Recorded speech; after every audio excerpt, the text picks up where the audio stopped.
The heart has 4 valves: the tricuspid valve separating the right atrium and ventricle, the mitral valve separating the left atrium and ventricle, and the pulmonary and aortic semilunar valves separating the ventricles from the pulmonary and aortic vessels respectively.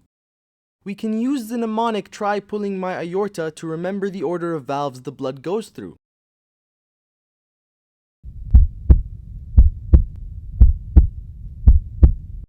The lub, or S1, signals the closure of the mitral and tricuspid valves, while the dub, or S2, signals the closure of the aortic and pulmonary valves.